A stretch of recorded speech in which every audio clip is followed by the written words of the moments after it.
কিছু কিছু সময় পরিস্থিতি এমন দাঁড়িয়ে যায় আপনি না চাইলেও তা করতে হবে। যেমন ধরেন আমরা আজকে যে কাজটি করেছি তা যদি আপনি সম্পূর্ণ ভিডিও দেখেন তাহলে তাই বুঝতে পারবেন।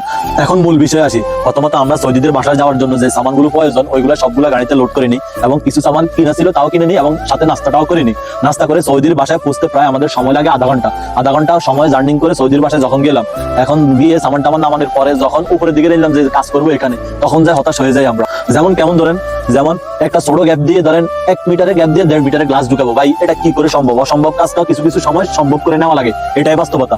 যেমন ধরে নেন আমরা এই কাজগুলো আগে খুব কমই করছি, যেমন বড় জায়গা দিয়ে ছোটখাটো কাজগুলো করা যায়, কিন্তু ছোট জায়গা ছোট গ্যাপ দিয়ে এত রিক্সের কাজ করা যায় না।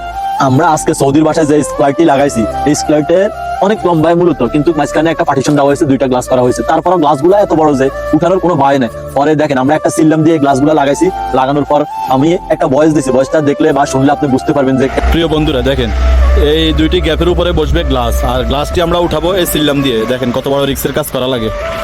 পরিস্থিতি মাঝে মাঝে কিছু পরিস্থিতি এমন দাঁড়িয়ে আপনি না চাইলেও এমন হয়ে যাবে, তা মেনে নিতে এবং তাদের কথা শুনলে আপনি ভালো। যদি আপনি তাদের কথা শুনেন নাই অথবা বলেন এই কাজটি আপনি পারবেন না, এই কাজটি ঠিক হবে অন্যজন দিয়ে হবে, তাই দেখেন আমরা একটা সিল্লাম বা সংজ্ঞা বলে আমাদের দেশি ভাষায় ওই জিনিসটা দিয়ে এই কাজটি আমরা করে নিছি। তারপরে আবার ভিডিও করে নিলাম, পুরো গ্লাসটি লাগানোর পরে উপর দিয়ে তাবুক দিয়ে চাপ দিছি, গ্লাসটা একটা সাইড উঠার ছিল তাও নামাই দিছি, এই হলো সম্পূর্ণ কথা। তারপর একটা গ্লাস দরজা লাগাইছি আমরা আজকেই, দরজাটির ভিডিও আপনি দেখলে মুগ্ধ হয়ে যাবেন, এত সুন্দর একটা দরজা, কি সুন্দর মাশাআল্লাহ, দরজাটি অনেক সুন্দর হয়েছে। এমন নতুন নতুন কাজ আমি বাংলাদেশে খুব কমই দেখি, কিন্তু সৌদি আরবে এমন ব্যয়বহুল অনেক কাজ এরকম হয়ে থাকে, তার মধ্যে এটি একটা স্বাভাবিক। আমার পুরো ভিডিওটি আপনারা যারা দেখেছেন তাদেরকে অন্তরের অন্তঃস্থল থেকে ধন্যবাদ জানাই, এবং আপনি যদি নতুন হয়ে থাকেন অবশ্যই লাইক কমেন্ট শেয়ার করে অন্যকে দেখার সুযোগ করে দিবেন। প্রিয় বন্ধুরা, ধন্যবাদ।